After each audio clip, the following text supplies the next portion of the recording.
Hey, my name is Chris Brennan, and you're listening to the Astrology Podcast. Join me today is astrologer Rod Chang, and we're going to be talking about comets in astrology and his new book on this topic that's titled Comets in Astrology. So, hey, Rod, thanks for joining me today. Thank you for inviting me. I'm so excited. Yeah, I'm excited to have you as well. We were just talking and talking about the last time that we met up in person, and it was at the AA conference in Yeah, 2019 in the UK. yeah. Brilliant. All right. So I'm excited about this topic because I've actually been researching comets myself intensely for the past couple of years. And originally I was going to put together a separate episode on it, but it was getting kind of big, but I didn't know any other astrologers that were into comets. So I was very excited to see the announcement about the publication of your book recently through Wessex Astrologer. And the book is coming out this month. So I thought we could have a great conversation today to sort of give a big overview of comets and some of the things that we've both looked into when it comes to that topic. How did you first get into this topic? Oh, well, I think probably have to go back to 2000, around 2013 when there was a comet called Pons-Brooks.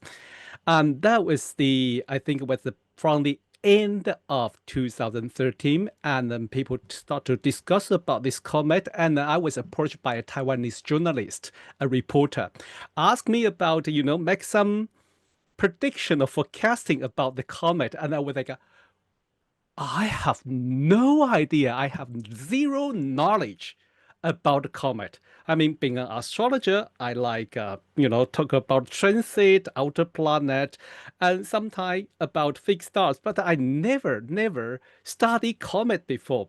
And the only word I can squeeze it out was ancient people think that is a disaster. And I was feel shame about myself. And that was the point. I said, no, I have to go through it because I really I was really wondering why we never talk about comet. And I'm sure they definitely have some, ancient astrologers work on it. And I never, as you know, I was working on a modern astrology, psychological astrology, rather than working with intensive like you with the traditional knowledge. And I say, I have to at least go back to see how ancient astrology talk. And that was the starting point.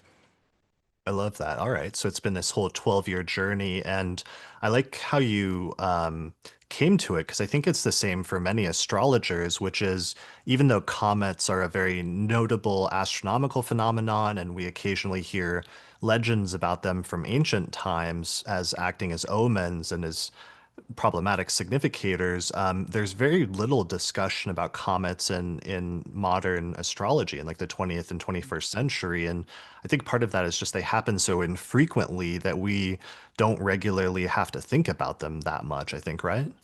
I agree, 100% agree with you. This is one point is like, because when we are notice if there is a so-called great comet in the sky, and it would draw people's attention. But we know now on the media, especially with the social media, everything could be exaggerated.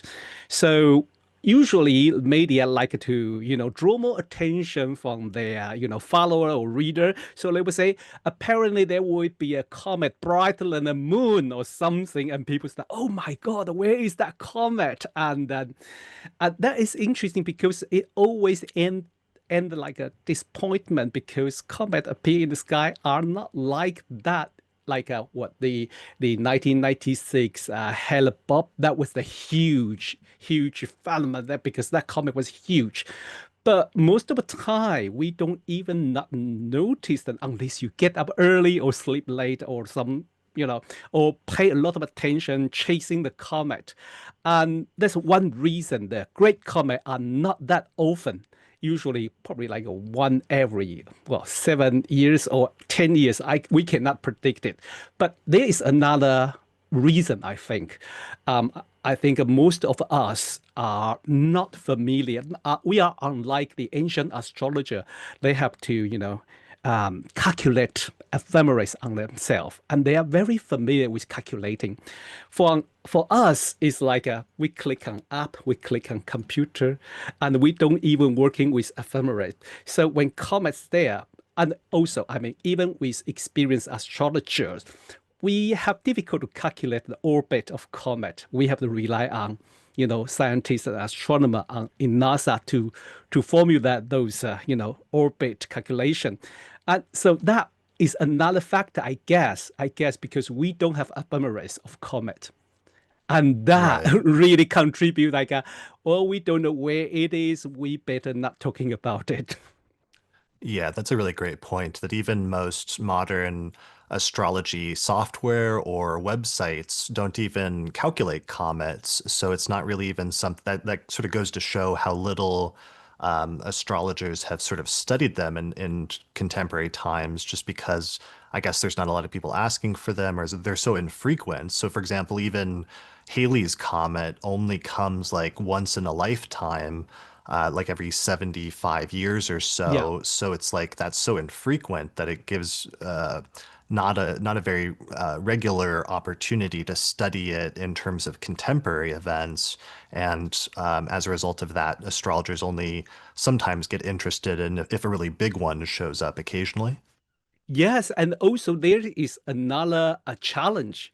It's not, I don't think it's the software designer's fault because each comet have their own particular orbit, and they usually just show up out of blue, like suddenly they appeared. So I think the software developer have difficult to update it. They probably can update it once, everything is settled down. And then, so it's not a regular update for them. I think maybe that is another challenge. I did notice some, I don't know, some astrologer who was very familiar with astrology software. They do use, some astrology software, like Astrolog, that freeware, and to show comets orbit. And that was the first time we're like, wow, that is amazing. But that need a lot of dedication and a mathematic mind. Yeah, absolutely. So let's go back and let's start at square one. What is a comet, just in terms of its composition and things like that? Well, I think comet from the astronomy from astronomy view, comet was from could be from three different places in our solar system. One would be Oort cloud, and also around the outside of the edge of our solar systems. Both, I think, the comet from there usually is kind of we should say the long periodic journey. They will come back, very maybe like a Halley's comet, and that would be like 70 years or 80 years, and that was some of comet would just appear once, and so from that origin age of our solar system, but recently from the astronomer. They also talking about those comet around what we say asteroid belt, the between the Mars and Jupiter. Those comet would be like periodic, short periodic comet, maybe come back every 4 or 5 years, and that is like a three place that we can notice comet coming from, and the comet, well, from the that kind of age of our solar system, usually are composed by dust and ice. That's main composite, and then some chemical compound. When they coming to the approach the, I think their orbit when their orbit pass around Jupiter and Mars, because they're hitting by the sun. And so the gas and ice start to evaporate, and we start to see the beautiful tail, the mark of a comet's tail, and this beautiful, beautiful tail. Yeah, so I love that. So, and that's the name for our comet is comet in Greek meant like a hairy star from Yeah. the tail because it's composed of dust and ice and rock and other sometimes liquids and gases that are frozen out in space. But then when it comes to the inner part of the solar system by the sun, it starts heating up, and then you get this long, sometimes very beautiful tail that stretches Mm. for a very, very long period of time and can be very visually striking when it gets close enough to the sun and to Earth. Yeah, yeah, and then we know that different comets have their own tail shape, and one of the way to interpret the comet in the ancient time is about their tail. Right. Yeah. Most of the interpretations in ancient times were symbolic, having to do with things like the color, the visual Mm, appearance, like the shape of the tail, and other factors like that. Let's see. So before we get there, so you made a distinction between astronomers distinguish between short period comets, which are ones that take 200 years or less to do a mm-hmm, full orbit and come back mm-hmm. to being visible again near us, whereas long period comets are ones that take more than 200 years, and in some instances those can stretch out thousands and thousands of years, right? Yeah, yeah.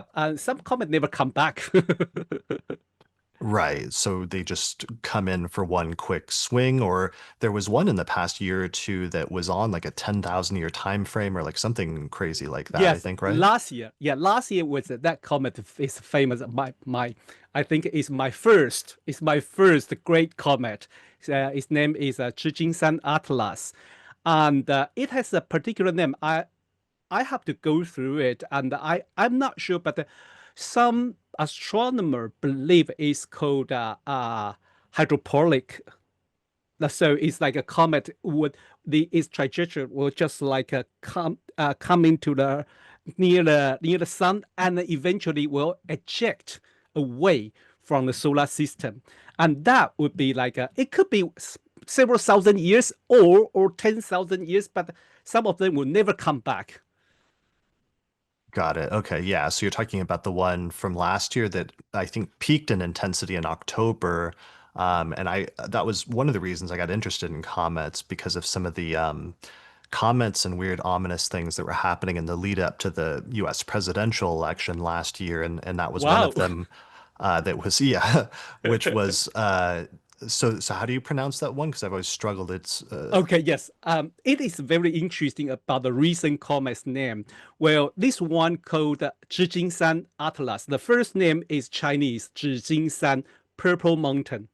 Purple Mountain. That is nice. dedicated to the observatory in China, in Nanjing, called San Purple Mountain. And Atlas is a organization belong to NASA, and then it's kind of an alert system for the asteroid, impact of asteroid.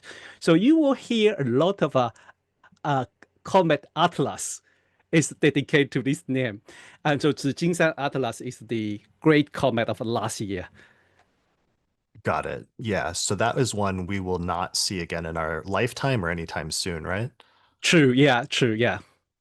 Yeah, so that's an interesting thing in and of itself is that comets are somewhat erratic compared to what we're used to with like planets or fixed stars or other things that are used in astrology because a comet kind of comes in out of nowhere sometimes and just appears. And what's interesting about that is even though we have tracked a lot of periodic comets that we know to anticipate, like Halley's Comet, for example.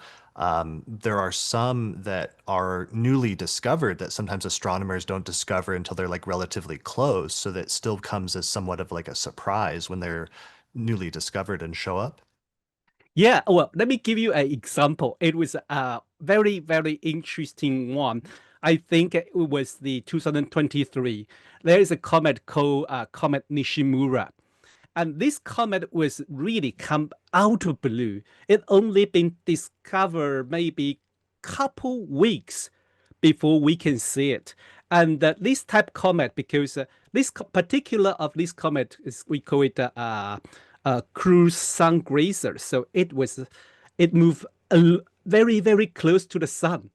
So it's hiding behind the sunlight. We have difficult to see it. And it was just lucky, this Japanese astrophotographer, he just take a photo every morning about, around the sun and then trying to examine. And he found that one just couple weeks before it shows up. And that was really out of blue. So this is, even we can kind of forecast or calculate all the comets, like periodic comets orbit, but they can still surprise us. I think this would be like a take into the modern astrology's term. I would say surprising or out of blue could be one of a character of a comet. Yeah, that makes a lot of sense to me. And also because even the ones that are periodic that show up in less than 200 years, let's say, there's still an unexpected element to them in the sense that sometimes they'll get close to the sun and the sun will hit them in a certain way and the tail will be ignited and will become really beautiful and obvious and long. But other times, the astronomers don't know how long the tail is going to be or how visually spectacular it's going to be until it actually gets here. And sometimes they'll be anticipating that a comet will be big and really bright, and then it'll be a disappointment because it'll actually be very dim or the tail won't be very long that time, and it'll come and go without, being that spectacular. Yeah, the famous one is Halley's Comet last visit in 1986, and it was a big, huge disappointment for all the comet chaser, for all the amateur astronomer, because the things we know is coming back, and then everyone was prepared, all the telescope, and they're just waiting for the have a good weather and going to make a record of this comet. But that year, well, Halley Comet, this shows up, but with weather condition and with the angle, the tail wasn't beautiful enough. So people was, that get very upset about this 1986. Another one is you probably heard about it, called Comet Cognos, is 1973, and that was also because media exaggerated it would be the comet of century. Now we hear this word very often. Any tiny comet, they will call it a comet of century, and then will end up disappointment because we never know how it's going to shows up. Right. Yeah, I love that. So it's like it can go either way. And so there is this erratic, sort of unpredictable quality to them, which also kind of ties into the astrological interpretation. And I know a lot of times in ancient times, eclipses would sometimes be interpreted similar to eclipses, or sorry, comets would be interpreted similar to eclipses, in that there's something that's surprising, that's almost like breaking out of the natural cycles of things and doing something that's anomalous or that's like weird or interruptive. Agree with you. I think most people familiar with Ptolemy's book, and I think in his book, he put comet with eclipse interpretation, with eclipse color of eclipse and the comet, and there is true that comet does has the I think the a meaning of disruption, because as an astrologer, we calculate all the orbit of the movement of the planet, and we can even calculate eclipse when they're going to happen and where going to happen. That's true, but the comet is one of them really going to kind of surprise everyone before, I think, before like Halley's really work out the orbit of a comet in the in the around the 17th century and 18th century. And then I think it always come to surprise us, and then like eclipse, it usually give us a bad omen.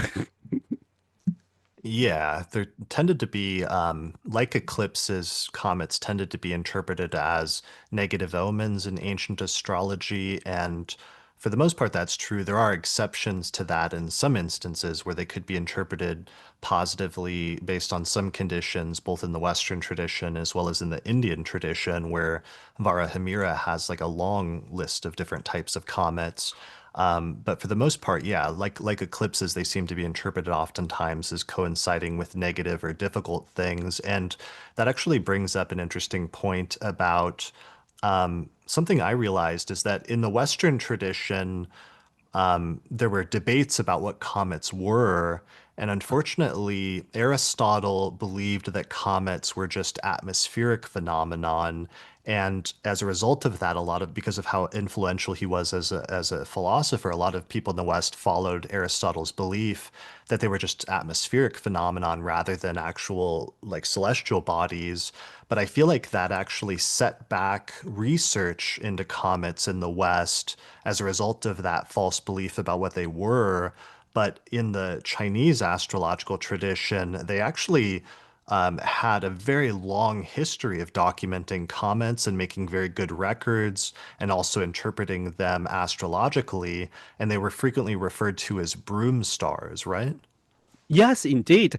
I think the earliest we can find a record was 613 BC in the record called Spring and Autumn. And that is kind of a very early historical record in China. And it was recorded on that year, 613 BC, say the seventh month of lunar calendar. There is a broom star appear around the Big Dipper or cloud, we say. That was a record of, I think that was a Halley's comet, and was around the, I think around the Big Dipper area, so Ursa Major, the area. So that was very interesting. I have to say, I've been so lucky to able to read all those historical record, and it does help me to went back to the Chinese historic book to dig out those comet history. And I haven't done enough, to be honest. I feel shame about myself because there's a whole lot few thousand years record, and if I have to go to one by one, I mean that book, that this comic book would be maybe like a triple of or a bigger size. But it's very interesting to read those record that really because we can calculate a date they appeared.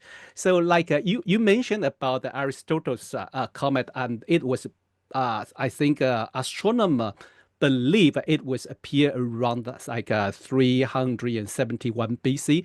Recently, I think it was last month, there was still a paper discuss about its orbit and try to confirm the date, confirm the date and the comet. So that was so interesting through this kind of ancient record, and we can understand comet, how it has impact to us, and we can also, for me, like I enjoy doing the mundane astrology study, so I can go back to those years to see, is there any indication related to, the comet indicate about the maybe disaster or maybe some important political economic event. Yeah, and I love you mentioned in your book that two of the earliest comets that were recorded in Chinese sources in 613 and 240 BCE have later been identified as actually recordings of Halley's comet. So Yeah. sometimes astronomers can go back and actually identify and know what comet it was that was being observed at different times in history. Yes, yes. And I think, yes, indeed, there even earlier record, but for, I think there was earlier record in the Chinese documentary, but we are not sure is that real, the first things. And there is a speculate about is that we talk about is this Halley's comet, or we kind of just by calculating it's possible, it's possible a Halley's comet back to that time. That was a really long time ago, even before the 613 BC. So that is interesting. Even like we say for the Aristotle's one, we still have to, work on the orbit and to try to confirm, and we still say we are not sure. Right. Yeah, I love that. So right. So you said in the book that there may be a sighting in Chinese sources that goes back to almost like 1000 BCE, but it's not Yeah, clear if that was like a live sighting or if it was just calculated later after the fact. I think so. Most likely is the afterward. Yeah. Okay, got it. So, but as a result of there were debates, so not everybody in the West believed what Aristotle said that was just atmospheric, and there were different astrologers that talked about or wrote about comets at different points in history in the Hellenistic and medieval and Renaissance traditions. But in terms of the astronomy, it's really during the Renaissance and the early modern period that astronomers started figuring out in the West that these comets were periodic. And Edmund Halley especially stands out as somebody who was a friend of Isaac Newton, who was developing Hmm. his theories of gravitation. And through that, he was able to predict that this comet was a recurring phenomenon and that he predicted when it would recur and which was later confirmed after his death, like 18 years later. And that was sort of became the foundation of modern cometary theory at that point, and that was like a huge turning point in astronomy. Definitely, I think when we talk about comet, we will always remember Halley's and his calculation in, I think, around the 1705. It is really, really important for us. And even also, I think there's one thing is also it kind of a proof Newton's law, Newton's the three law of the gravitation. And that was so interesting when but you're right, he didn't live long enough to see the Halley's Comet come back. That is a big shame. But I think he does. He did this calculation is so important for the astronomer. But another one, I think, both for both astrology and astronomy. Another person we should mention is Tycho Brahe, and his dedication to comet, I think, is inspire a lot of the astronomer afterward. But I think in the 1577, he started to record. He do observation and calculation about the comet in 1577. And also, I think in 1586, he really working on astrology. I love that when I find that book here. This book with I think with his record of the comet, where comet was about, and how he make prediction, interpretation of comet, and also working with the lunar phase, new moon, full moon, and all these kind of things. I think in both astronomy way and also astrology way, he is the one. And this book is written in Latin, so it would be for a lot of astrologers should go have a look. It's very interesting. I couldn't read Latin, so I only can use the Google Translate to have a glimpse. Yeah. Yeah, he's a fascinating character, Tycho Brahe, because he was so focused on improving astronomical methods and setting up an advanced observatory in order to make more precise observations and calculations.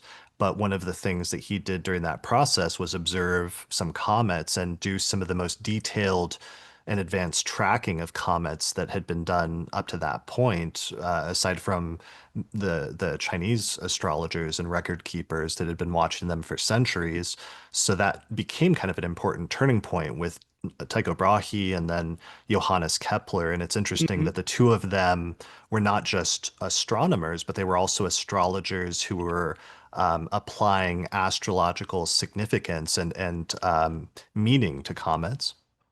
Yeah, yeah, and that is kind of I agree because they are both working as an astrologer, so they record or for us for working astrologers, it's more fun to be honest. But I think Halley's definitely very important to calculate the periodic comet's orbit, and we start to think about so they are related rather than they just one off, because we know the Halley's comet has a destination number 1P, the periodic comet number one.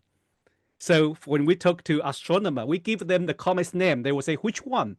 But if we give them the destination number, they say, "Oh, you talk about that one." So there are some periodic comet. They will go with number 1P, 2P. Like the last year we have one is called 12P. Is also named the Devil's Comet. That is the number 12 of periodic comet. So I think, as you mentioned, Halley's calculation is so important for scientists, for astronomer, but I think it's also important for us. Yeah, absolutely. So that 12P was Pons-Brooks, and that was the one that appeared around like April time Yeah. frame, I think, right? Yes, Okay, cool. indeed. Yeah, and let me talk about this comment because it was so fun because there was a time I went to California. So that was the first time I went to California and I tried to chasing this comet and with my tiny telescope. I finally saw it and I just realized it has a name called Devil's Comet. That is another, I think, the characteristic of comet is that it's unpredictable because as a periodic comet, it kept coming back, it kept coming back. But it is very interesting. This time, when this Pons-Brooks coming back, it bright up, kind of a 100 Thailand before. So that would be the because the nuclei, the compound, the nuclei inside of it has some was a kind of a quite active. So it brights up and also show the steep split tail like a devil's horn. So that's why we call it devil's comet or I think a Millennium Falcon, like in the Star Trek. Am I right? I'm not Yeah, really. yeah. Star Yeah, Wars. Star Wars. Sorry about that. Yeah, Star Wars. There's a lot of angry nerds that might get very upset at this call. Forgive So, me. yeah. Yeah, that was a good one that appeared last April. And so you chased it. So you went there to actually observe it to California. You traveled to Yeah, follow it. Some people do that with eclipses, but some people do chase comets as well. yeah. I think kind of recently developed that because I chased solar eclipse too. So last year was eclipse in we can see it in United States from I think from Texas to even to New York, right, Buffalo.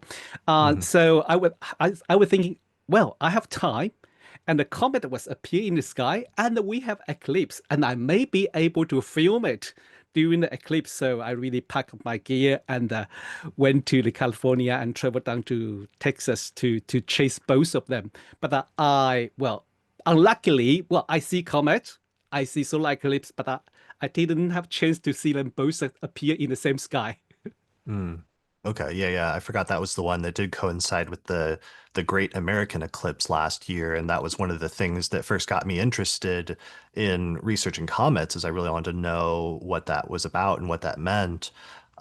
So that one is that was a 71-year comet, Yes. Pons-Brooks, and one of the things that's important that I learned was that the shorter term comets that are less than 200 years, those tend to um, orbit along the ecliptic, along the same plane as like the sun and the planets, whereas the longer form comets that are longer than 200 years, they tend to be off the ecliptic and they can come in from like any direction, basically, right? Well, obviously, I only learned this from you today. That because I didn't really pay attention on it, but I hope that's true because that makes sense. That makes sense because I think the long periodic comet, I think they come really far and they can really go anywhere. They can really go anywhere. But these kind of short period comet, they are really more binding with the movement of the solar system and the gravity of all the planet and the sun. So it does make sense. Yeah, yeah, definitely. One of the realizations I had about, those great advancements that were starting to happen in discovering that comets were periodic and that you could calculate their orbits once Newton's theories of gravitation were developed. And all of this great activity is happening around the 17th century, where we're in the West truly finally starting to understand comets. And there's the option then, once they're known to be periodic, that we could study them more. But at the same time, astrology is in decline in the West. And I think that's actually then had this side effect where astrologers were not in a good position to truly develop a great cometary theory for astrology in contemporary times, just because the timing was kind of bad, basically, that we just finally started to understand what comets were and how to calculate them at a time when astrology was in decline, at least in Europe and in the West. So that's part of like what's being done more recently with research like the research that you're doing, and now that we have the option to study these things and track them more carefully, is that you can actually go back through history for the periodic ones and see like what happened around the time that different comets appeared at different times in history.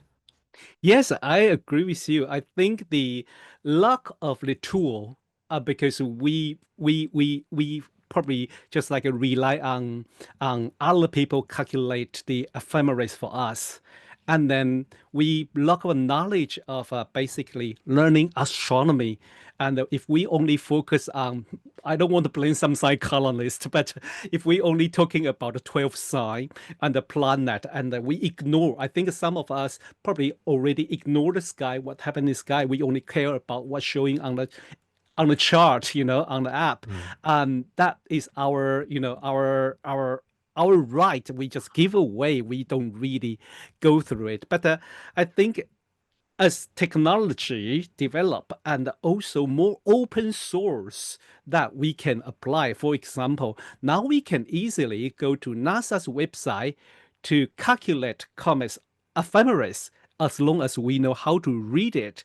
And that is what I really want to share in this book to tell our, comet tracer, comet amateur, going to find out comets ephemeris and working on it, and then calculate and do our own interpretation or do our own study, because I mean, not many people did that before. I'm definitely not the first one, to be honest. There's a lot of astrology also working on it, but it's quite kind of interesting. More and more people would be interested in comet, so it's nice. We get tool now. We get tools, so we can start to work on it. Yeah, and I'm sure there'll be even more tools, but now it's actually, you're right. It's actually, we have the ability now to study these things and calculate them. So now it's time to do the hard work, which is to go back and study what they coincided with in history in terms of different events. And that's a large part of what you try to tackle in this book is you identify some major comets at different points in history, and you try to see what was going on in the world at that time, right? Yeah, yeah. I think I really love mundane astrology. So I think that is how usually we going to study when we notice like a major movement of the outer planet during the in the history, and we want to go back to see what happened during that time, or even like a Jupiter-Saturn conjunction through different signs, through different elements. So I say maybe I use this method, go through the comet and see what I can get, and was really surprised. I mean, or I shouldn't say surprised. Well, it's there. The old evidence is there, and we just have to, dig them out and to find the relation between the historical comet, like the famous one, 1066. We know it's a legend. The Halley's Comet 1066 is a legend for the Halley's Comet related to the, the Battle of Hastings and then William the Conqueror, taking over the England. And but apart from that, there's only few comet has been write it down like that. So I mean, but that I think also um other astrologer, for example, William Lilly's, he did write the comets about write his forecasting of a comet in, I think, what, 16 something? I'm trying to remember. Mm.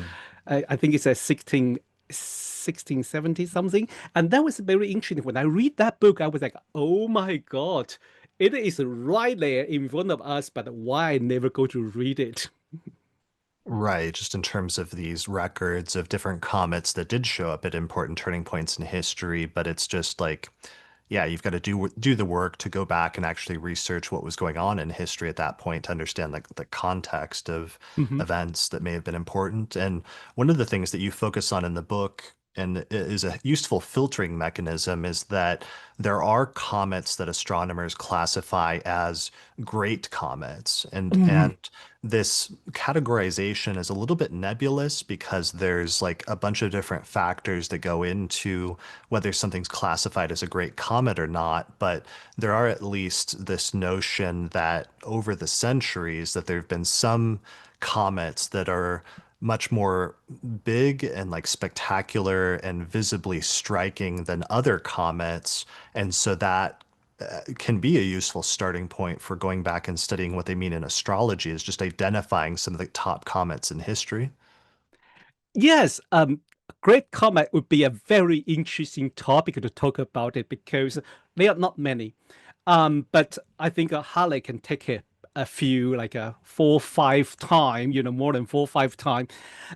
In the record, Halley's comet always being categorized as a great comet, and but it is very interesting, like you say, the nowadays the recent time how we define a great comet. Um, I have an idea. I have an idea is about why we don't really see great comet now. One thing, light pollution. Mm. And I think one about this light pollution, since we bright up the sky, when we see the comet, we barely notice it. For example, I think in 2020, a comet called Comet Neowise has been classified as a great comet. But when I went to see this comet in London, in central London, it's just like a tiny hair, just like a tiny hair with my naked eye, and I was saying, is that a great comet? Which is like I have I think many people like me, we will have imagination. Great comet should be like huge bright things hang up the sky and bright up the sky and say, oh my God, that is a comet. But I think maybe we should, what should I say? Maybe it's our imagination, trick us. But also the media like to say, comet of century. But I think last year when I see this so-called great comet in 2024, the Chichen Atlas, it does gain his name because I was so lucky because I was in the Canary Island, and that was really nice area for the stargazing. So the star was so dark, and then comet was really hanging there and bright as a really big and a beautiful tail, long tail. I think if you see my book, the cover of that book is the I took that photo. I took that photo of the Zhishingshan Atlas. That was exactly what I saw it, and that can I say yes. That if that is we call the Great Comet, then we probably have to understand why astronomer call it Great Comet. For example, there's another one. My while we editing my book, the editor remind me, said, "Do you know there is another comet called the Great Comet of 2025?" I was like, "Oh, really? I heard about there is. I know there is a comet in the early 2025 called Atlas. Again, the same name, but." Astronomers call it Great Comet because when it was close to the sun, it was so bright, but it was too close to the sun and only appear in the south hemisphere. So for us, we couldn't see it. Maybe only for the astronomer in the south hemisphere, they will notice. They know there is a comet coming up, and they prepare. They can see it. But most of us, and it probably only appear in the day just before sunrise, maybe for a couple minutes, and that's it. But for them, Mm. they categorize it as a great comet. Got it. Okay. Yeah. I mean, I always remember Comet Neowise from 2020 because it was discovered in March of 2020, which was like right when the pandemic and the lockdowns were hitting. And then Yeah. it became visible over the course of the next few months when we were still in the very, very early stages of all of that and everything that was happening in 2020. So it was kind of crazy. So did you say so you took the image that's on the cover of your book? Not the linear ways. This you mean? This one. Here, I'll share it. Yeah, yeah. This Okay, one? yeah, please. Yeah, this one is Zhejingshan Atlas, the one Okay. last year. The one last year. Yes, Zhejingshan From Atlas. October of 2024. Yeah, yeah. Beautiful. Okay, nice. I love that. Yeah, so that's a good picture, but it raises the point where, sometimes there's just like crazy comets like Hale-Bopp was in 1996 or 1997 that are just visually spectacular, but a lot of the times comets can just be smaller and just something where you can barely notice the tail, but nonetheless there's something going on there. And in modern times, we're losing our ability to see it as much because of light pollution. But Hmm. sometimes if you go out to like the country or something like that, it can be much more visually striking. Yeah, that's just my guess because I don't know how the ancient astronomer or ancient astrologer, classify the Great Comet. Maybe they are really like, maybe some of comet could be as bright as Hale-Bopp. I think that would be amazing. But I think another chance we're going to see the similar comet like a Hale-Bopp, probably very rare, to be honest. Yeah, it's extremely rare to see something like that. Like, it's hard to put numbers on it, but it's like, not insignificant comets or comets that are less in magnitude, less visually appealing happen semi-frequently. Like you'll get like one, maybe two a year occasionally, or every 2 to 3 years you'll get a little one, but it's like the more striking ones are like once a decade or 15 years or 20 years or something like that. Yes. So when I prepare my book, I was really expecting to see a great comet.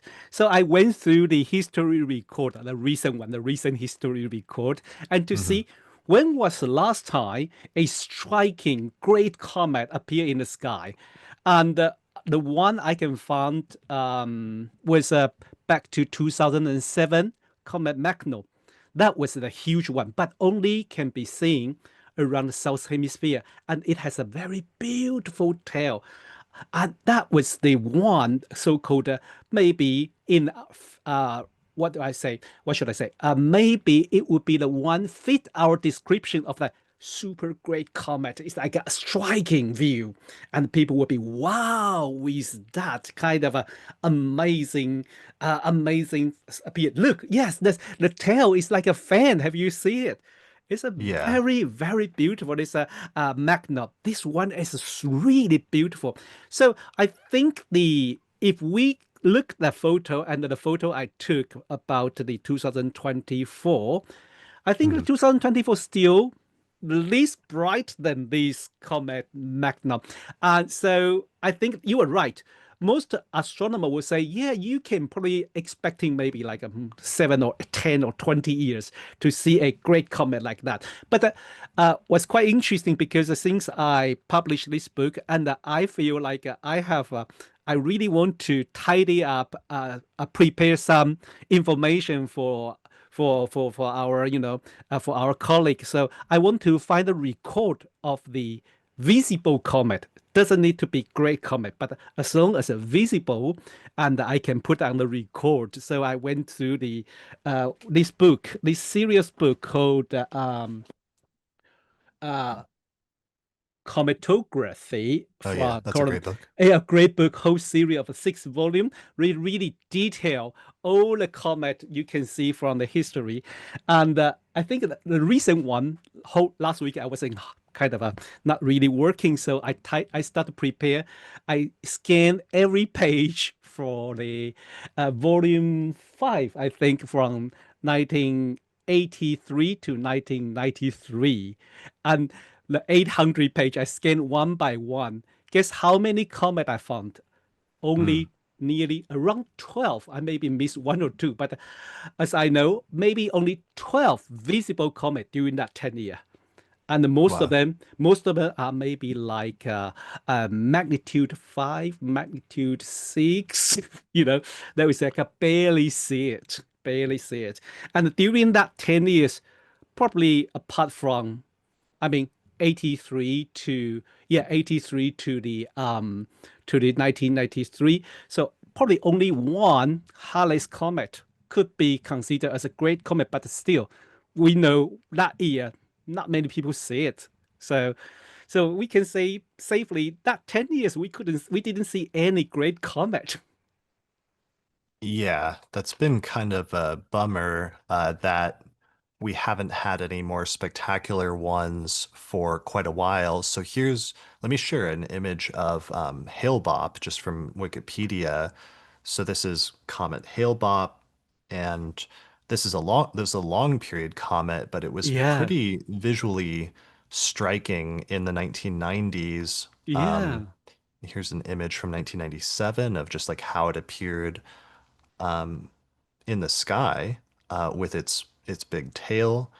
And then Mm, we've got like Halley's Comet over here. Here's a picture from 1986. hmm. Um, yeah, so they show up every once in a while, and then we get an opportunity to look at them. And I'm trying to think. One of the things about that I learned. Oh yeah, actually, have you ever read the text? It's one I'm very fascinated by, and I hope somebody translates it at some point, but it's called like the Book of Silk. And it was this text from China that was found from like the second century BCE, and it has illustrations and a whole typology of different types of comets. And I haven't seen a lot about this text, but I have seen some images. There's like some images out there on like Wikipedia and other places like that where it actually has drawings of like what the different types of tails look like, as well as potentially some different astrological interpretations. Yeah, but that would be something interesting to study at some point. And one of the reasons I'm interested in it is it seemed like there was a recurring theme in Chinese astrology of calling them broom stars, and sometimes the notion that they would like sweep away the old government at that point, or that there was something that needed to be cleaned up about the government. And sometimes the rulers at the time would make active changes in the government if they saw a comet that they thought meant was indicating that something wasn't going right and they needed to do better or something like that. Yeah, I think that go back to the name of the comet in Chinese called Huixing. Most of the Chinese people will understand as the stars of wisdom, star of wisdom. This is today's name. But in the ancient Chinese, it doesn't write like that way. It write like brooms. It write like brooms. So it Mm. was like the tail of the comet is like a broom, so wipe out things, try to cleansing, try to wipe out the dust. So that was the original idea of in the Chinese name of the Huixing was a broom star. But should be I should say, well, that is because those comet with tail. Now we know some comet they as too tiny, like those comet still can be visible, but they are very tiny, and they appear in the sky just like another planet, a weird planet moving around somewhere else, but not on the ecliptic. So Chinese astrologer call them either guest star, 克星, a star of a guest. Because it's just a guest, it will pass and it will never come back. Or some will call them like either evil star or monster stars. So they at least like three or four, five different names in the Chinese ancient record can refer back to comet. But these broom star are definitely very clearly with the shape of a broom with the comet's tail. And one thing is very interesting about the 1066 Halley's comet, because I just like, oh, I know everyone know about, Battle of Hastings and in the English literature, some history record. So I say, I was wondering, and I really want to know what happened in China at that time. And we have the record. So I went back to historical record to to do a little bit study. But very interesting. Yes, the detail was really like a record was very well detailed in the historical record about how emperor react when the astronomer report there is a comet appear in the sky. And the emperor's first reaction is, oh my God, I probably did something bad. I probably did something bad. So he decided to first fasting. He decided to fasting and also kind of have some ask for all the minister to working harder and be careful, try to find out what's wrong, what we did wrong to have this this sign in the sky. And he even like asked the great historian to fix the his to kind of what I shouldn't say fix, to starting to do research of a historical record, trying to work on what is good emperor and what should I do. And it was very interesting. He really cared about the sign of a comet appear in the sky 1066. Unfortunately, he also passed away that year. Very next year, he passed away. So that kind of, Wow. the rumors of the comet take the king away was kind of a that year, because we know that's not he's not the only one. I think we have the Harold II in England and also Harold III in Norwegian. They both died around that time. And also this Song Ying-zhong in China, he died I think in 1067 in January. Oh wow. Okay.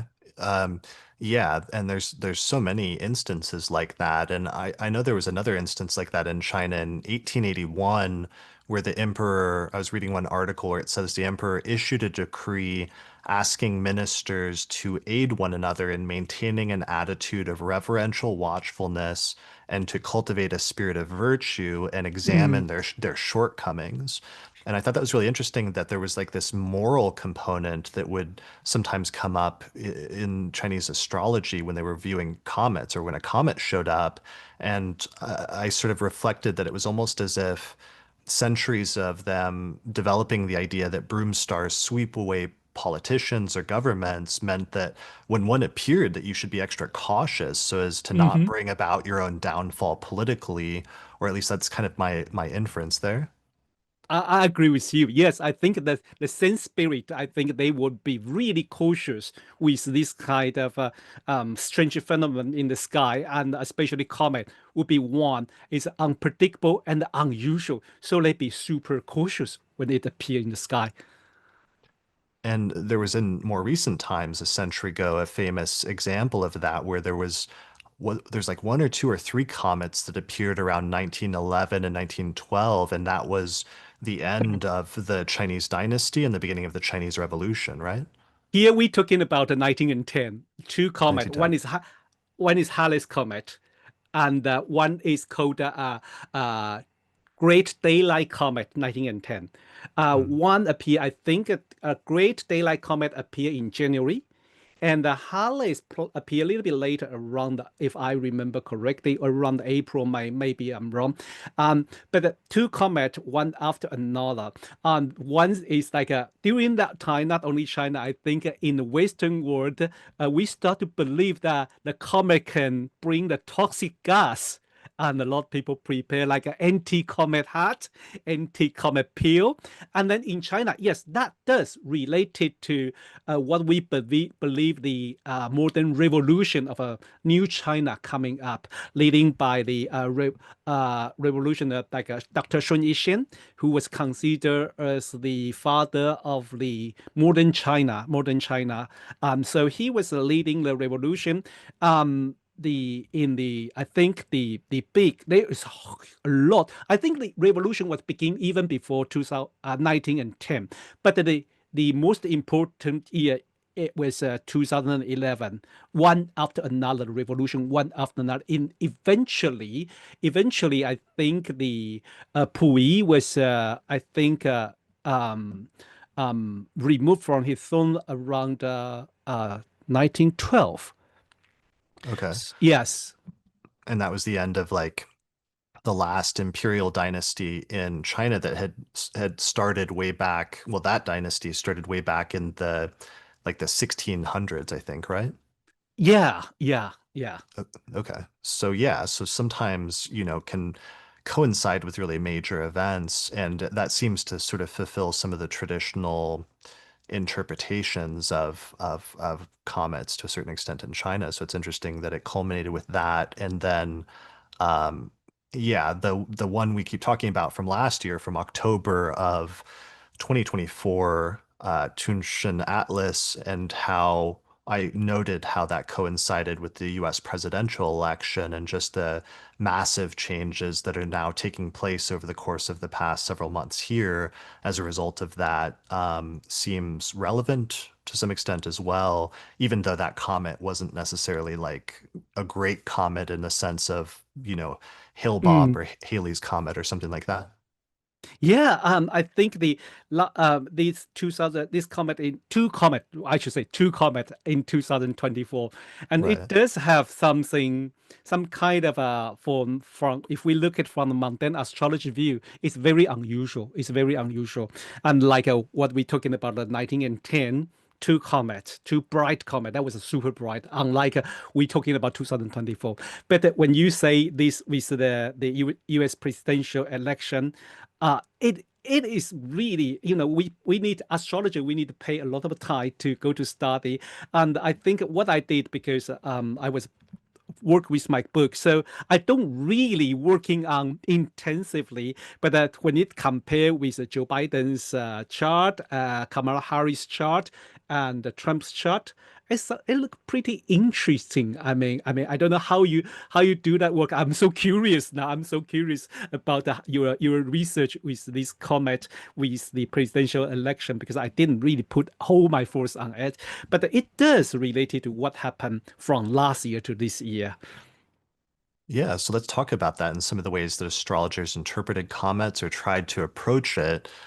So we've talked about how, I mean, one of the things we should say is that comets were viewed as omens in a type of astrology when astrology was still tied in with divination. Hmm. And in divination, the appearance of something from the perspective of the observer is what really matters. So it's not necessarily that like a comet shows up and it's causing things to happen, but instead the comet is acting as like a sign or an omen of something important that's happening in the world that's almost like being announced at that time.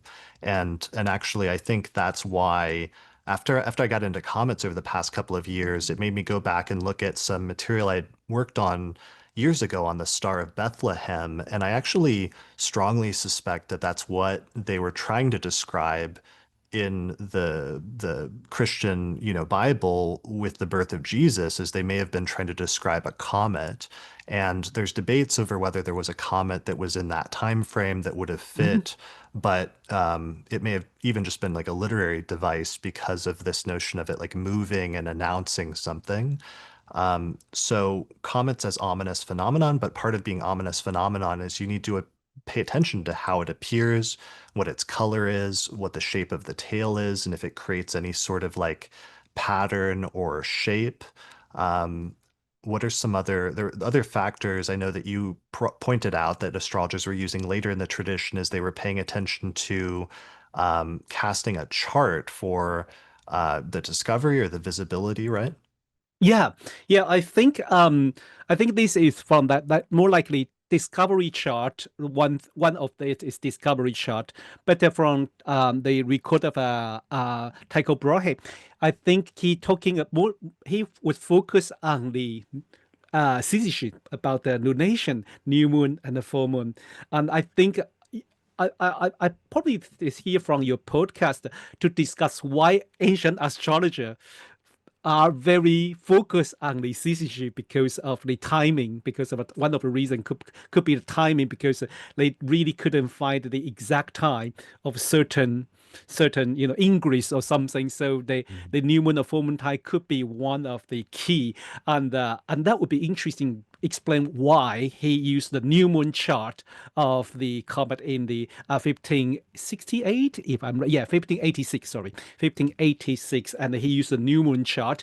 And also interesting, he also cast the when comet crossed the ecliptic. I was like, why? And that is Right. interesting. But also he did because he write it down the time when he first see the comet. He write down the time and cast the chart. So I think this is show us how he worked, comet in the chart, and that inspire us. Maybe, how could we started the comet with the discovery chart? Or I haven't really paid a lot of attention on the discovery chart because nowadays, one thing, nowadays we have discovery time. Precisely. You can even, if you know how to read those record, you can even get hours and minutes and the place. Mhm. But the problem is how we identify comets, the way we identify comets are so different. The ancient astrologer, they look with their naked eye. But the scientists nowadays, they discover with telescope while comet is far, far, far, far, far away when they still have no light. So I was like, which way should we go? Maybe if I can identify, sometimes there's a report, the first naked eye observation with the date or time, then we can draw the chart. That would be very interesting. But if we draw, I think, well, because the most astronomer they use a telescope, we can still draw the chart. I think it still means something. I don't know how you say that because you are more familiar with traditional way, especially with the visibility of the planet and stars. I don't know how you see that. Yeah, no, I agree. I think both are relevant, both the discovery date of the comet and then probably the first visibility of the comet, as well as subsequent things like when it crosses the ecliptic, and because when it crosses the ecliptic, that's when it can cross the path of other planets. And I know in some of the ancient texts they would interpret a comet differently based on if it crosses over any planets when it's visible. So, for example, if it crosses Mars or Saturn, that would be interpreted negatively, versus if it was crossing Jupiter, then some instances they would interpret that positively. But the first discovery chart is probably still relevant because it makes me think of, I did an episode recently that just released today, actually. We're recording this on August 3rd, 2025, with Philip Graves, and we were talking about how astrologers first started trying to understand the meaning of Uranus empirically once it had been discovered, and that it was interesting that it was discovered in the sign of Gemini, which it's just come back to, over the past month, Yeah. and something that happened in the past month. Right after Uranus went into Gemini, about a week later, there was a news report that astronomers had discovered something new about Uranus, that it was emitting heat and like more heat from its core than they expected based on previous instruments or previous scans, so that it was raising some additional questions about Uranus that maybe required them to send further probes to it, other things like that. And I thought there was something significant about that then, that Uranus had just returned back to the sign of its discovery, and somehow there was something related to it that was coming up in the news. So to me, that sort of further confirmed that there might be something to first discovery charts when humanity first becomes aware of a celestial body that continues to be active and relevant with respect to that in some way. Yeah, amazing. I totally agree and I love what you say. How could we not love astrology about this when we use, even we say the discovery chart, and this discovery chart probably using telescope rather than with naked eye, but it does count. And then when it's returned to the discovery position, it has something to do with it. And that's fascinating. I love like this kind of a moment, there's a goosebump can, getting up, and then you can hear, when you hear this kind of news, I say, how could you not love astrology? It's amazing. I like this kind of thing. But also, I think the with the comet, one thing you mentioned earlier about the when comet course the ecliptic, and also when comet course the with planet. And let me give you an example. I also put it in the book, but not in the mundane section. And that was a kind of a, I mean, side product for my when I study the because my editor and publisher say, could you mention a little bit more about the comet with natal chart? So I went back to do more study, more homework come out. And while I was studying Agatha Christie, she was a legend, and she lived through the First World War and Second World War. So I was studying her life during the First World War, and I realized one thing. Let me share this interesting with you.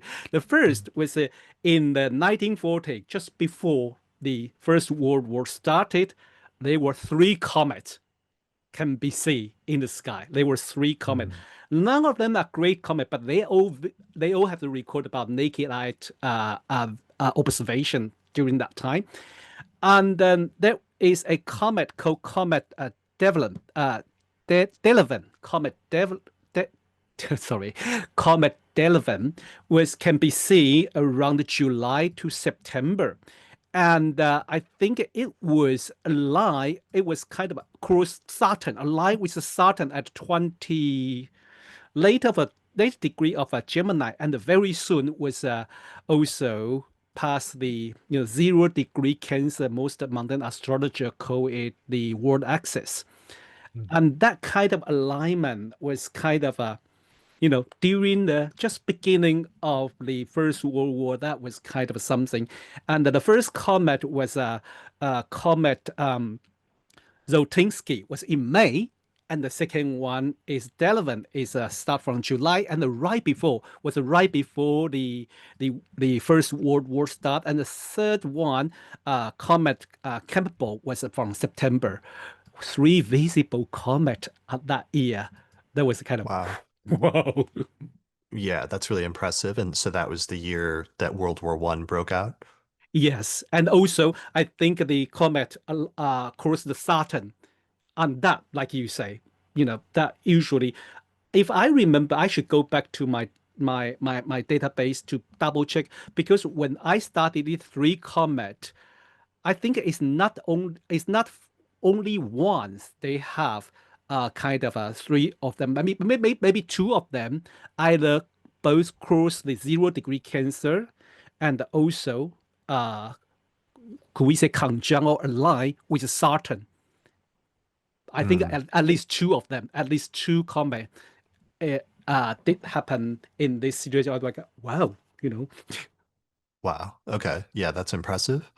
And you mentioned studying it with Agatha Christie, and that brings up a point, a question about, sometimes there's famous instances, like we've said about famous people dying or world leaders dying around the time of a comet. And like the most famous, for example, is like Julius Caesar, who Hmm. a comet appeared after he died during his funeral, and his adopted nephew, who became Augustus, used it to for political purposes, basically to say Yes. this was Caesar and he was being deified, and therefore by extension making Augustus the adopted son of a deified god. So he sort of like leveraged it for his own purposes. But it was interesting nonetheless that a comet appeared during the funeral of Caesar as a notable example. Yes, I think he's not the only one, but he's a super famous one. And I think this what should I say?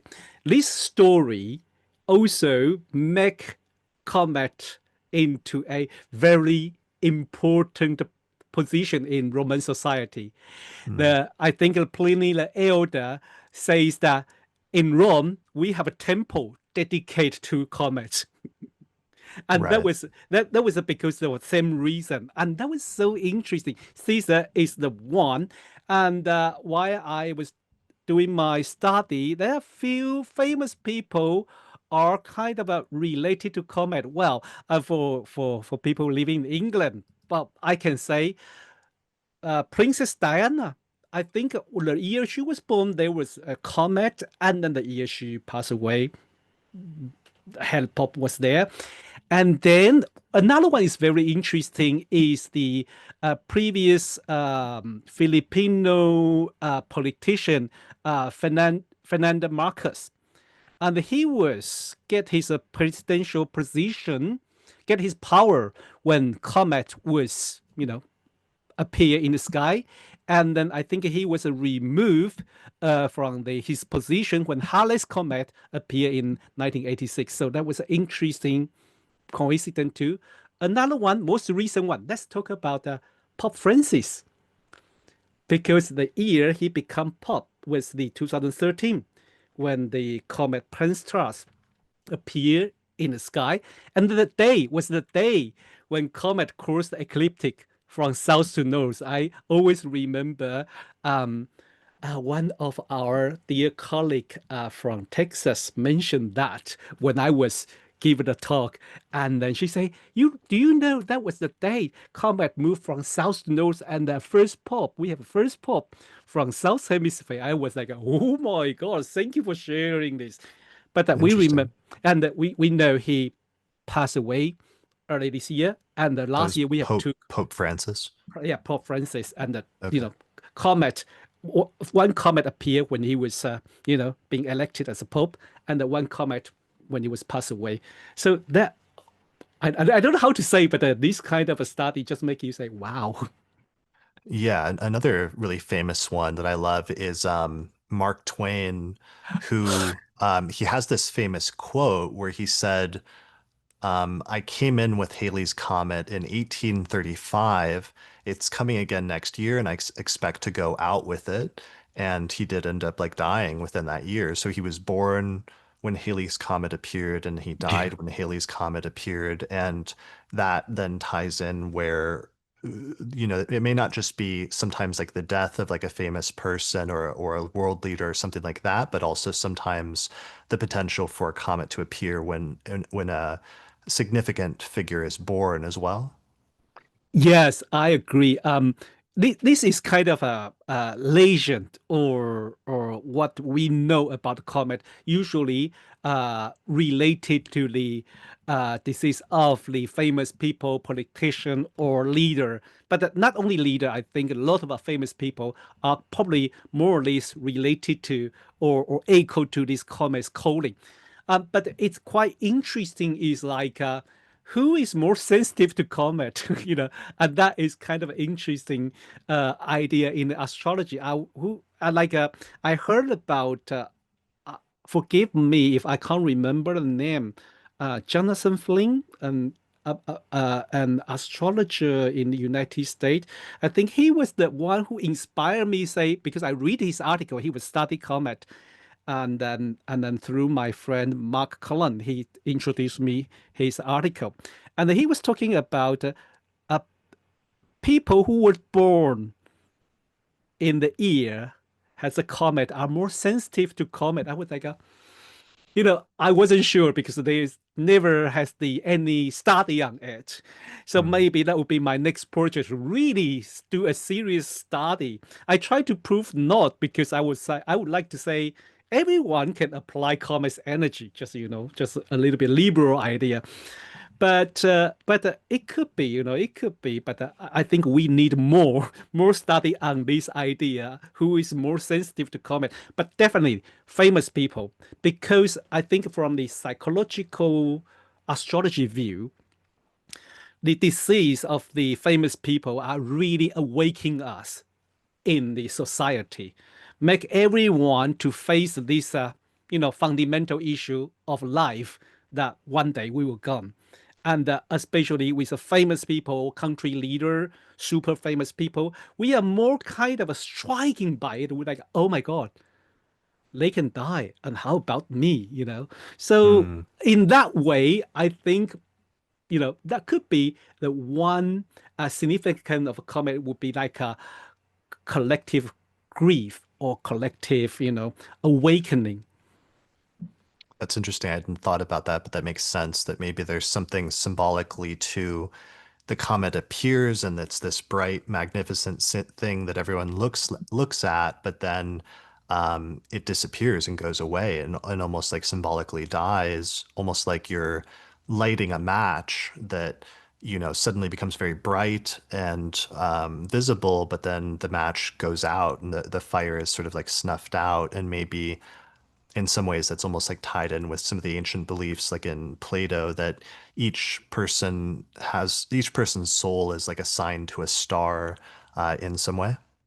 Beautiful, beautiful. Yes, I agree with you. With this beautiful image, it would really remind us our life on Earth is limited and we can live forever. And then through those famous people, it kind of awakening because they think, oh my God, especially I think with the thesis story. And then after there would be the kind of like 1066 and one after another. Most famous king or emperor are usually kind of afraid when comet appears. So it building up, I think. Yeah, one of the ones I always remember was very early in my astrological studies, only like 5 or 6 years into it. Saddam Hussein died, I think, around the time that Comet McNaught that we were talking about earlier and showed images of appeared and was very bright and then disappeared. And I think there's even a famous like Shakespeare quote about that where Shakespeare in the play The Tragedy of Julius Caesar, he says, "When beggars die, there are no comets seen. The heavens themselves blaze forth the death of princes." So already in Caesar, like there's this notion of like comets being associated with prominent people and especially yeah, the death of prominent people. Yeah, I think I don't know is that true or not, but I think looks like true because when we study comet, we usually notice that, right?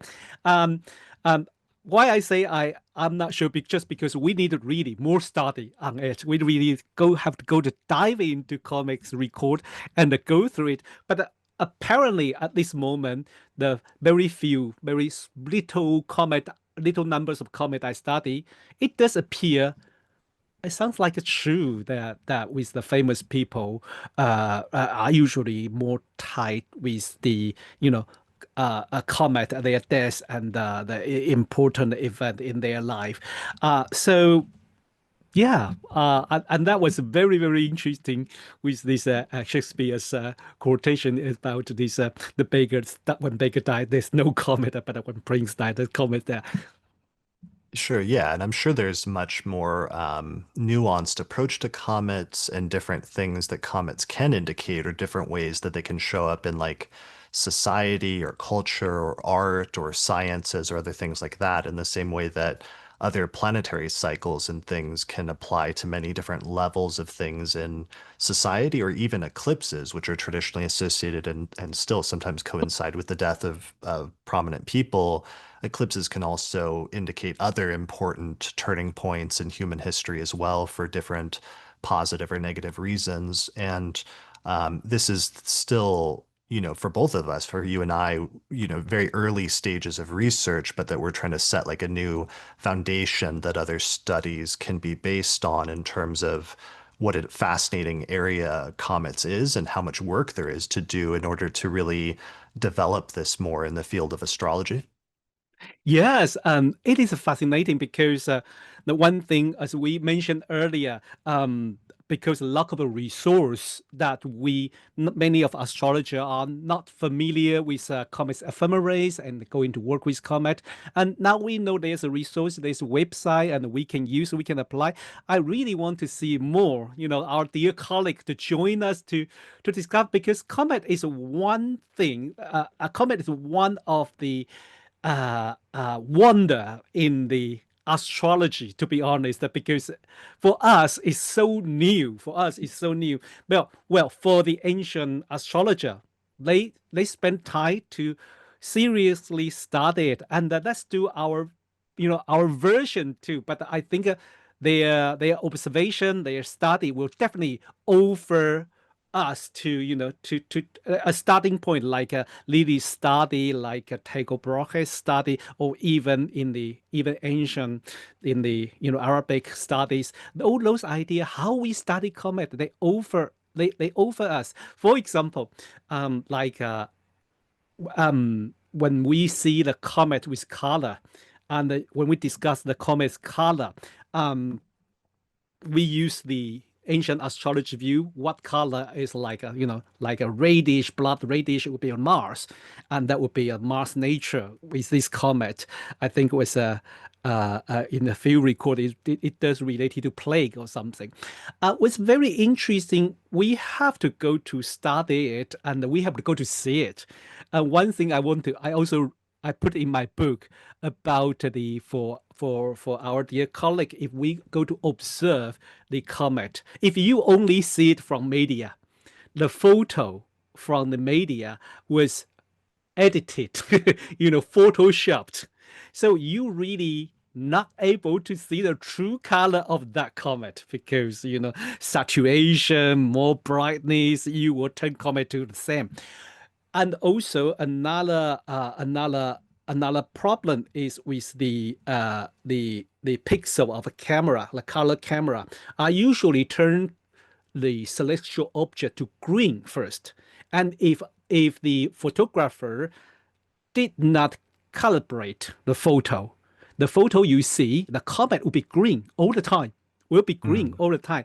And so this is one thing we have to notice. So when we want to judge comet by its color, we have to go to see it with our own eye rather than see it from the picture. This is one thing we have to know. And also, like, quite interesting, the comet's shape. It was so new for me because I was just like, I think when I see this comet in 2024, and I keep asking myself, what does it look like?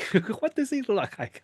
Is that it doesn't look like a round comet, but it does look like a pen, a laser beam, or something. I just keep asking myself, say, what would ancient astrologer categorized this comet? Mhm.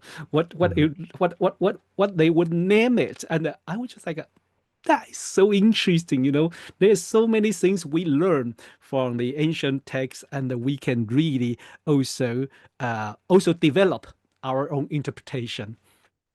Yeah, absolutely. And it also encourages you, watching the one last October, really encouraged me to get more into observational astronomy and that, and then also the recent Mars Regulus conjunction that happened in June of this year was really beautiful and brilliant.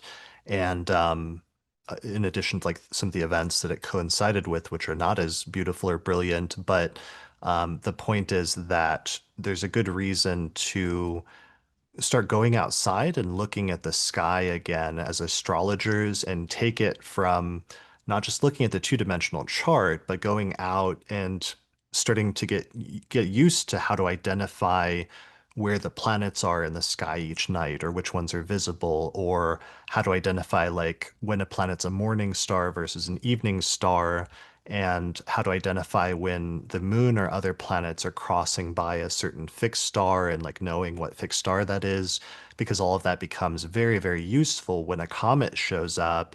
And then all of a sudden you can be able to identify it by knowing that, it should come out in the morning when all the other morning stars come out just before sunrise, or maybe it comes out as an evening star at just after sunset or something like that, or knowing that it's supposed to cross over a certain planet or fixed star.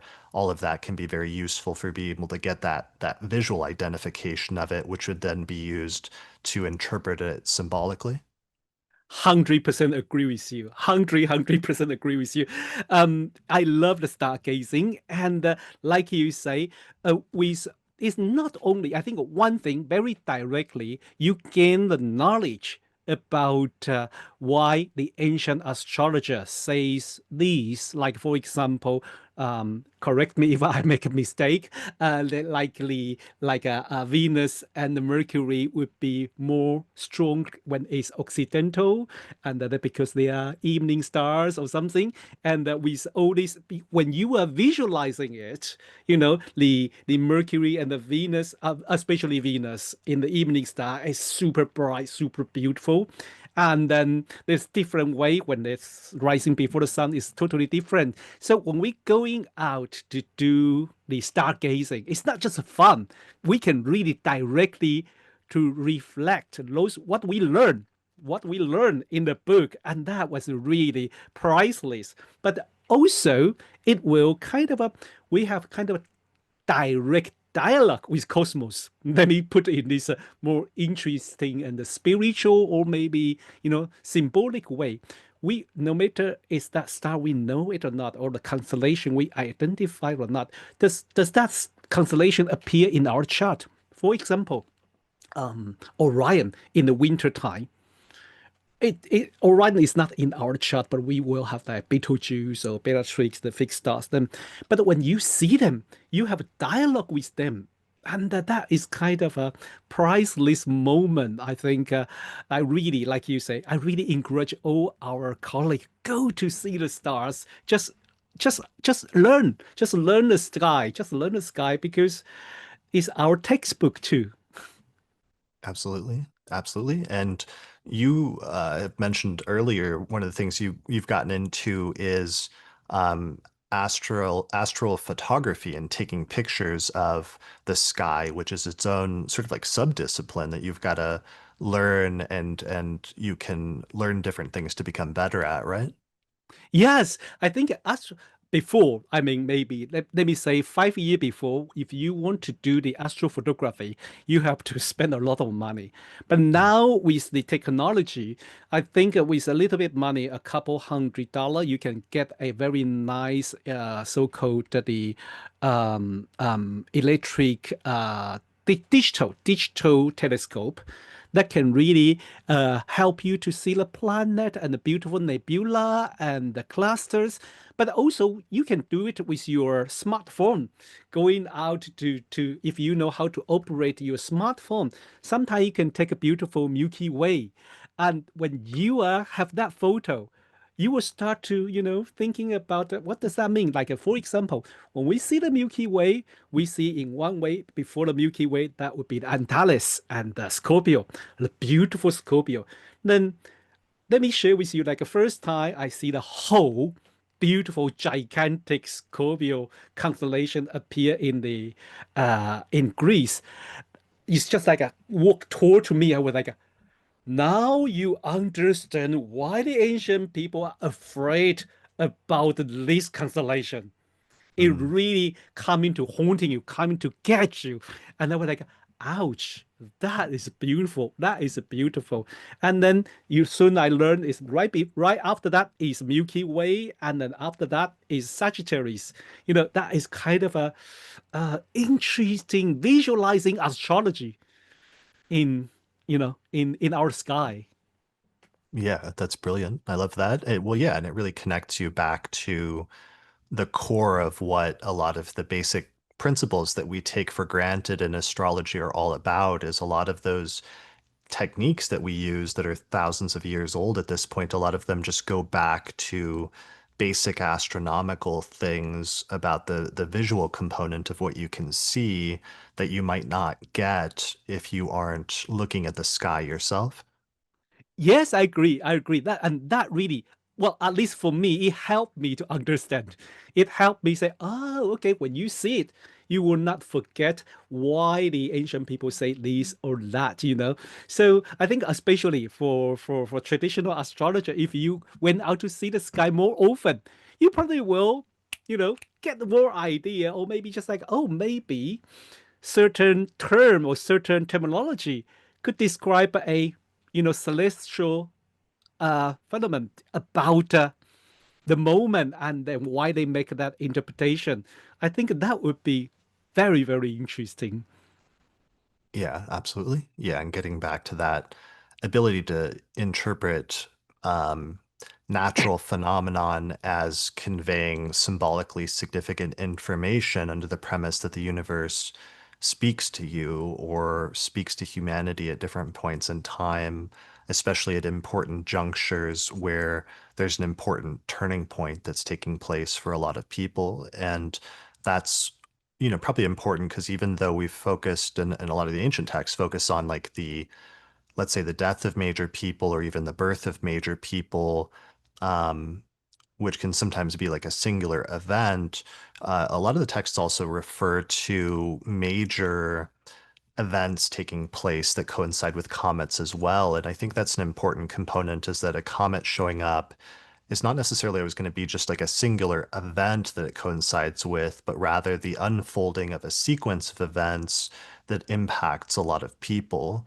And so that can be one of the reasons why sometimes comets were associated also with like natural disasters and other things in the ancient world, because that can be something that impacts and changes the lives and the direction of large groups of people over, let's say, a period of time. I agree with you. Like, for example, we talk about Aristotle when he talked about this comet in the 371 BC. Then he writing in his what we call the meteorology,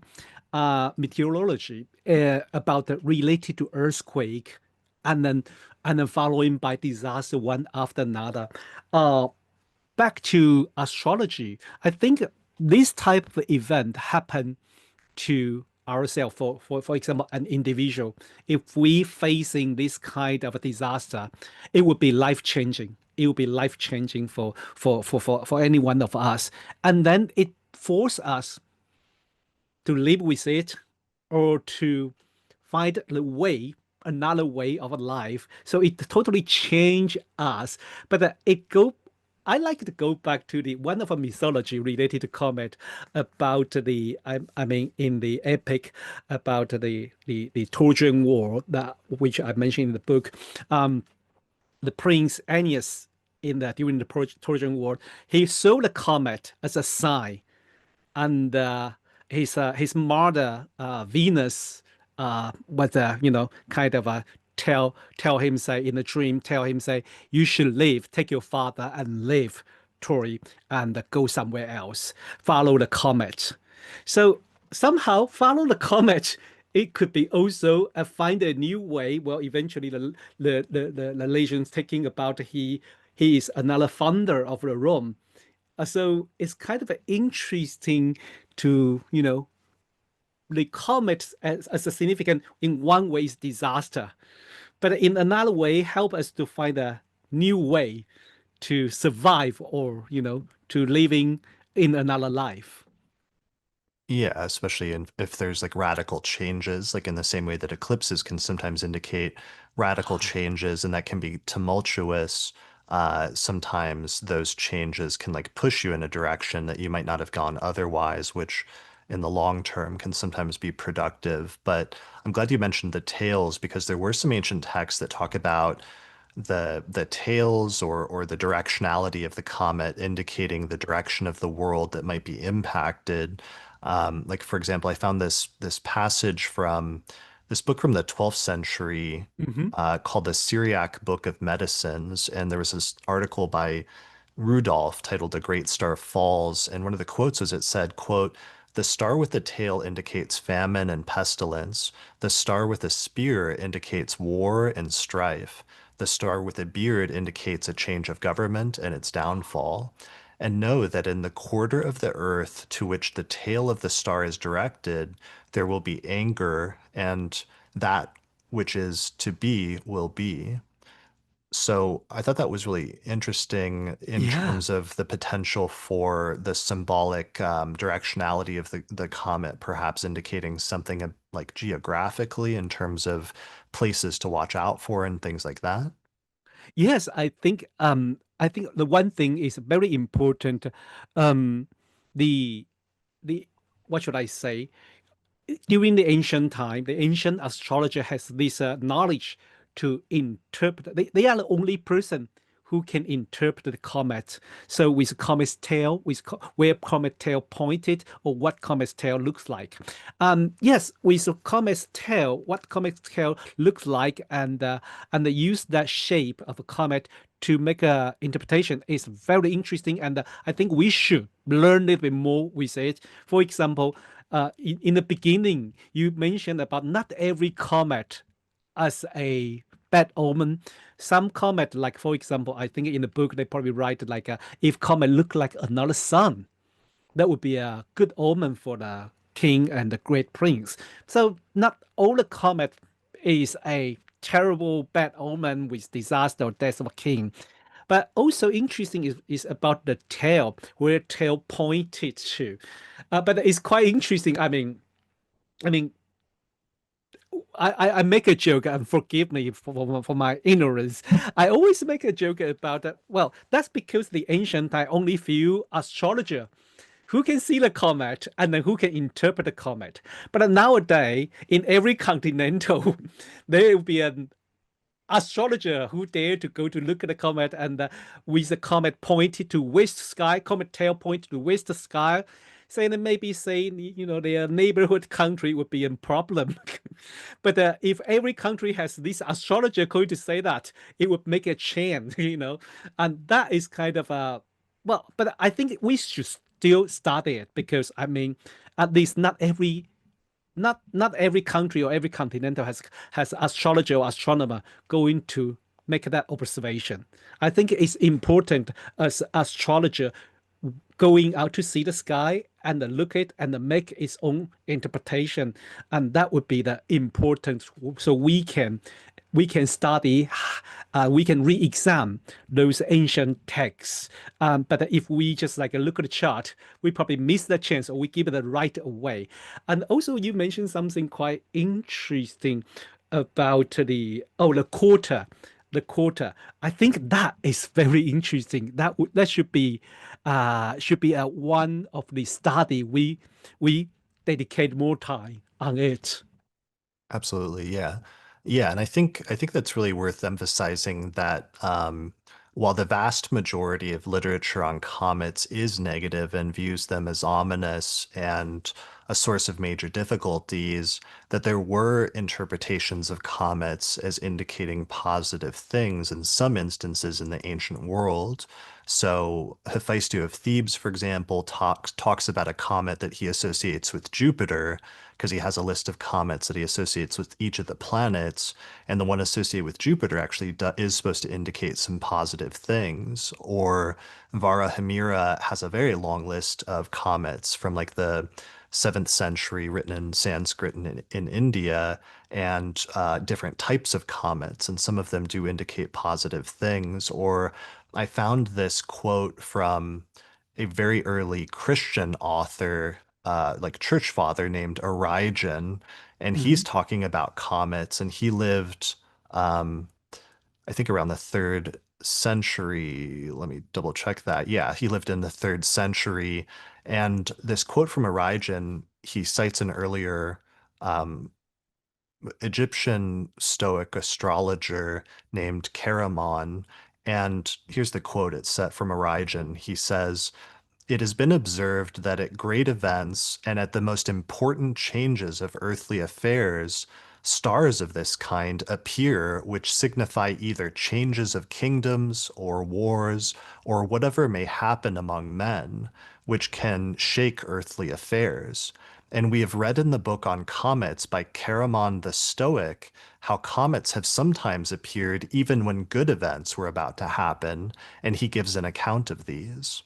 So unfortunately, we don't have that book on comets that survived from Charamon the Stoic, who was from somewhere around, I think, the first century CE. But from this report, from this third century Christian author, we can hear that sometimes they did associate comets with positive things, even though the tendency was to interpret them negatively. Yeah, and I think that is, like you say, unfortunately, we don't have that text. And then most people just simply remember the easy remember thing, the death of a king. So we are easily to associate comet with bad omen. And I think that's another reason I start my my study. I really want to find out more about the comet, more about the comet. And unfortunately, when I started, I was working with like more like a modern astrology way, and look at the chart and dig out more things. And the traditional astrology is really not my strength. But I try, I do my best. But thank you for mention those books. I mean, that would be so important for me to to go back and then to study more about their interpretation, because that would definitely mean something different when we again to see another comet and we are trying to make another interpretation about it. That would be really important for us. Yeah, absolutely. So I'm glad that you kind of set a nice foundation in your book because a large part of the second half of the book is going through some of the great comets and establishing some like time frames and some of the most important comets to study, as well as talking about some events that happened around those times. So it provides a really nice foundation that people can use in order to begin to investigate what comets mean in astrology. Yes, well, but for me, it's still a working in progress, and I have to admit, this is very new. This study is very new, and to be honest, even until publish this book, I wasn't sure am I doing the right way to study. Because I was just like, I use the knowledge I have trying to exam, but I wouldn't dare to say I found the truth or something, but I just like it would be a good starting point, especially with the tool, with the knowledge, with my experience I have to examine Comet in this way. But that means there is so many other ways. Like for example, I keep saying I'm not familiar with traditional technique. If we can really go to exam those comet, I really want to see one day we can examine those comet with the also with the traditional technique, and that would be fascinating. That would be really fascinating. But while I'm writing my book also, with limited of a page, like I couldn't really write every comet with their CCG. I really want to do that too. I really want to maybe spend some time to check their CCG, or check the compare the quarter of the comet. That would be so interesting to continue to study. But thank you for giving me this chance to talk about this book. And then I really want to see more astrologer, more colleagues to share their idea about the comet. Yeah, definitely. I'm glad to have the opportunity just because, like I said, I'd been researching this for the past couple of years and kind of building it up too much to that I needed to do like a huge comprehensive episode on it that covered all of the history and the astronomy and the philosophy and answered what once and for all and went through a whole list of all of the great comets.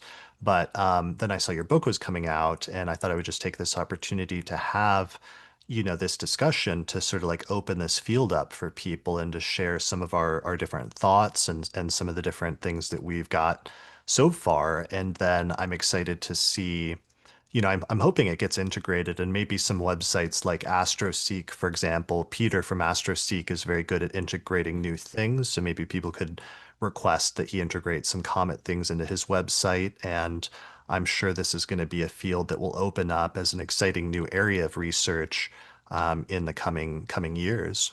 Oh, Yeah, so go ahead. yeah, yeah, definitely. When you say you're going to do those things, I thought, wow, that would be so cool, because we know when you are interested in one subject, you really go deep in it, and so we are really we are so lucky to have you, and so looking forward to see you, go through the comment. That was going to be fun and going to be very helpful for your audience, who into the astronomy and the astrology. They're going to be fun to listen those podcasts. Yeah, absolutely. And yeah, hopefully we can crowdsource it.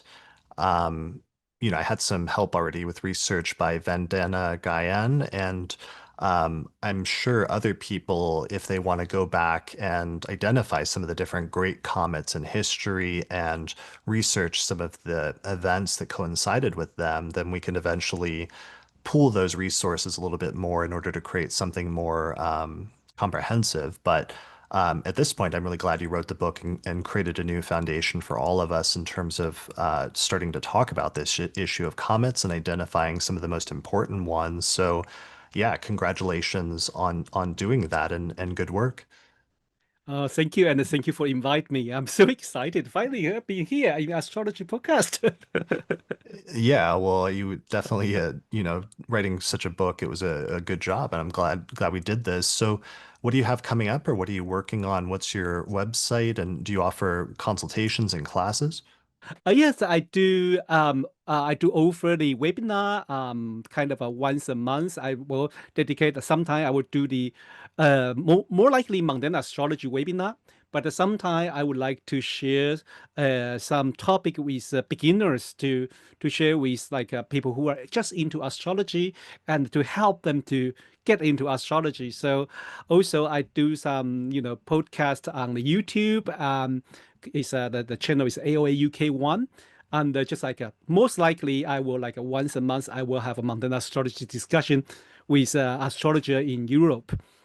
And also sometimes I will just talk about some transit, and that's what I'm working. And mainly my teaching is teaching student from Chinese speaking world because that's my mother tongue. So I will be spend more time on it. But in English one, I will run the webinar once a month. That's what I'm doing at this moment. But also, like you say, this continuing study of comet would be one of the things I'm dedicating I say earlier, I'm going back to scan the comet one by one, try to handpick those visible comet, and then so we will have a list that we can study. We can all definitely. And once I have those results, I will put in on my website is roadchang.com. rodchang.com. Okay, Yeah. excellent. I will put a link to that in the description below this video on YouTube or on the podcast website where people can go to find out more information about your work. And the book, what's the release date of the book? I think should be on 20 of August, if I remember correctly. Would be yeah, I think that the worldwidely is the 20 of August. It looks like in the US it might be released on August 13th. Yeah, I Um, noticed that, but so that is why I wasn't sure because I think in US it's earlier. okay, interesting. Yeah, well, that's great. I mean, those are some of the best electional charts this month, and it'll be just after that Venus-Jupiter conjunction that's happening in Oh Cancer, yes, which will be so beautiful and brilliant in the morning sky, rising over yes, over the eastern horizon at that time. yes, and that it would be so nice to go to look at. Or for some people who believe in spirituality, channeling it, or just sheer enjoy the beauty of a planet shining in the sky. Absolutely. Absolutely. Cool. All right. Well, people should check out the book and you can order it today or pre-order it on Amazon or order it once it's out. But otherwise, thanks so much for joining me and congratulations on the release of the book. Thank you, Chris. Thank you for having me. All right. Thanks everyone for watching or listening to this episode of the Astrology Podcast, and we'll see you again next time. If you're a fan of the podcast and you'd like to find a way to help support my research, then consider becoming a patron through my page on patreon.com. In exchange, you'll get access to subscriber benefits such as early access to new episodes, the ability to attend live recordings, the monthly electional astrology podcast, an exclusive podcast series called the Secret Astrology Podcast that's only available to patrons, or you can even get your name listed in the credits. For more information, go to patreon.com/astrologypodcast. Special thanks to patrons on my producers tier, including patrons Christy Moe, Ariana Amour, Mandy Ray, Angelique Nambo, Issa Sabah, Jeannie Marie Kaplan, Melissa Delano, Sunny Bazbaz, Kwatsi Alabarahu, Annie Newman, Ginger Sodlier, Berlin West, and Nikki Crawford. People often ask me if I'm available for consultations, but unfortunately I'm not right now because the podcast takes up so much of my time. However, I did create a consultations page on the Astrology Podcast website that has a list of astrologers that I recommend for astrological consultations. You can find that at theastrologypodcast.com/consultations. The astrology software we use here on the podcast is called SolarFire for Windows, which is astrology software for the PC. You can get a 15% discount by using the promo code AP15 at the website alabe.com. For Mac users, I recommend the software AstroGold for Mac OS, which is astrology software for the Mac computer made by the creators of SolarFire for the PC. You can get a 15% discount with the promo code AstroPodcast15 through their website at astrogold.io. If you're really looking to deepen your studies of astrology, then I would recommend signing up for my Hellenistic Astrology course, which is an online course in ancient astrology where I take people from basic concepts up through intermediate and advanced techniques for reading birth charts. There's over 100 hours of video lectures, plus monthly webinars and Q&A sessions, and then at the end of the course you get a certificate of completion saying that you studied with me if you pass the final written test. Find out more information at theastrologyschool.com. Finally, shout out to our sponsor for this episode, which is the United Astrology Conference, which is happening September 3rd through the 9th, 2026 in Chicago. Find out more information at uacastrology.com.